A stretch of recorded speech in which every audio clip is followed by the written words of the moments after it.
दोस्तों नमस्कार। मार्केट की बात करते हैं, शेयर बाज़ार की बात करेंगे। सेंट्रल बैंक ऑफ इंडिया की बात करेंगे दोस्तों।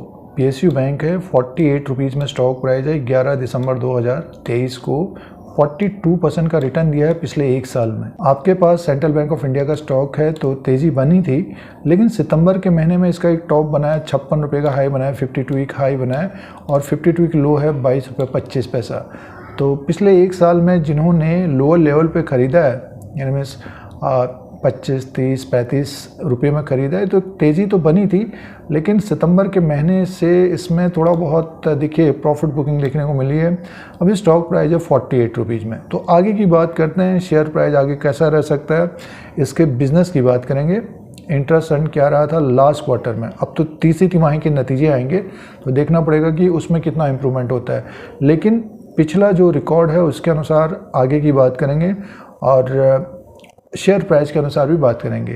50 रुपये से नीचे वाला शेयर है, तो कुछ मित्रगण, सब्सक्राइबर, दोस्त सेंट्रल बैंक ऑफ इंडिया के बारे में जानकारी भी लेना चाह रहे थे, तो आगे शेयर प्राइस कैसा रह सकता है।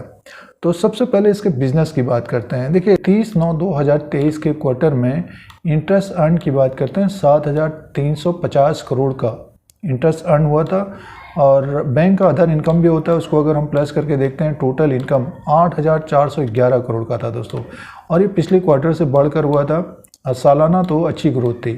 अब नेक्स्ट नंबर की बात करते हैं, सीधे से देखिए प्रॉफिट की बात कर लेते हैं। तो जो अपडेट था प्रॉफिट का, net profit loss for the period 605 crore का था दोस्तों, और 418 करोड़ का इससे पहले क्वार्टर में था।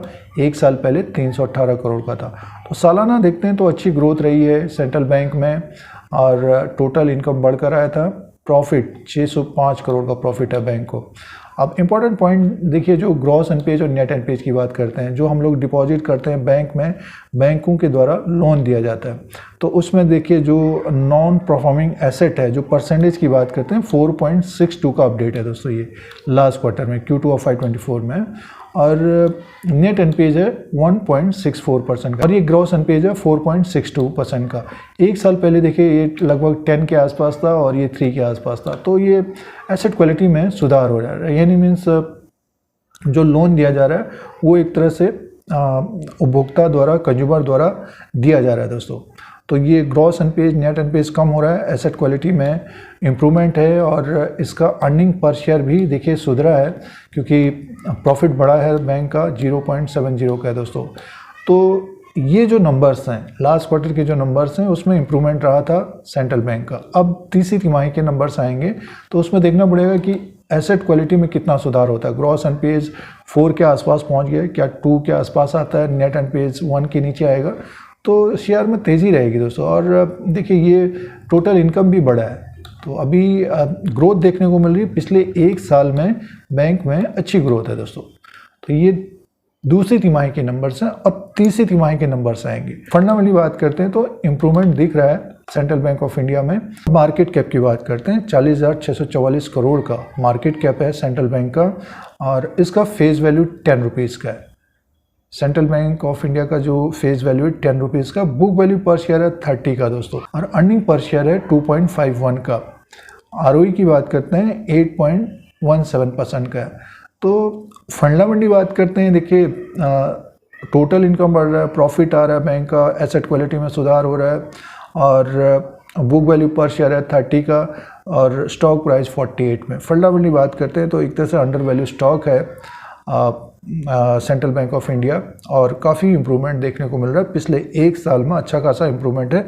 अब देखना पड़ेगा कि नेक्स्ट 3 से 6 महीने में कितना इम्प्रूवमेंट होता है, एक साल में कितना इम्प्रूवमेंट होता है बिजनेस में दोस्तों। ये फाइनेंशियल की बात थी सेंट्रल बैंक ऑफ इंडिया का। अब बात करते हैं इसके शेयर प्राइस का, जो ट्रेंड रहा है उसकी बात करते हैं।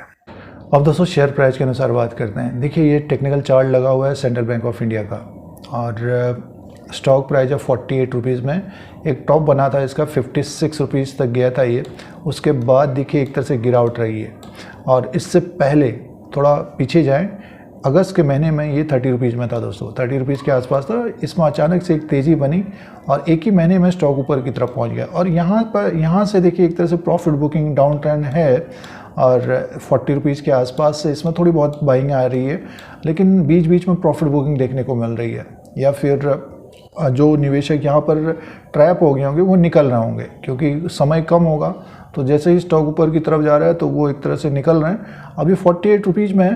तो आगे की बात करते हैं। देखिए जो ट्रेंड है सेंट्रल बैंक ऑफ इंडिया में, एकदम से तेज़ी आई है दोस्तों। थोड़ा देखिए, अगर हम चार्ट को देखें तो यहाँ पर एक ये रेंज में घूम रहा था, यहाँ पर एकदम से तेज़ी आई है। तो इसी तरह से आगे भी रह सकता है दोस्तों। 48 रुपीज़ में है। जो हडल्स रहेगा इसका ऊपर की तरफ का 51 रुपीज़ का रहेगा। 51 रुपीज़ को ये क्रॉस करके ऊपर की तरफ क्लोजिंग देता है, तब इतने हाई को ये 56 रुपीज़ को ब्रेक करता हुआ नज़र आ सकता है। तो इस तरह से ये रह सकता है। और अचानक से एक तेज़ी आएगी तो अपने हाई को ब्रेक करेगा तो स्टॉक हमें 60-70 के ऊपर जाता हुआ दिखाई दे सकता है। लेकिन इसमें समय लग सकता है दोस्तों, थोड़ा बहुत समय लग सकता है, क्योंकि ये जो छोटे मझोले जैसे 50 रुपये के नीचे के जो शेयर होते हैं उनमें प्रॉफिट बुकिंग बहुत तेज़ी से आती है। थोड़ा बहुत इसमें समय लग सकता है। तो जो निवेशक इसमें इन्वेस्टेड हैं, जिनके पास सेंट्रल बैंक है, दोस्तों बात करते हैं सेंट्रल बैंक में क्या करना चाहिए। सेंट्रल बैंक को होल्ड करना चाहिए और समय देना चाहिए दोस्तों, समय देना चाहिए सेंट्रल बैंक ऑफ इंडिया को। और आने वाले दिनों में इसमें बड़ी तेज़ी भी देखने को मिल सकती है, जिस तरह से फंडामेंटली इसमें सुधार हो रहा है और अपने बुक वैल्यू से दुगने में भी कारोबार नहीं कर रहा है। तो मान के चलिए कि 3 से 4 गुना होगा तो 70, 80, 90, 100 तक भी जाता हुआ दिखाई दे सकता है। तो फिलहाल जो टारगेट रखना चाहिए 70 रुपीज़ का रखना चाहिए दोस्तों। तो ये सेंट्रल बैंक का लेटेस्ट अपडेट है। इस तरह के अपडेट के लिए, शेयर बाज़ार की जानकारी के लिए यूट्यूब चैनल को सब्सक्राइब करें, लाइक करें, शेयर करें, कमेंट करें। धन्यवाद।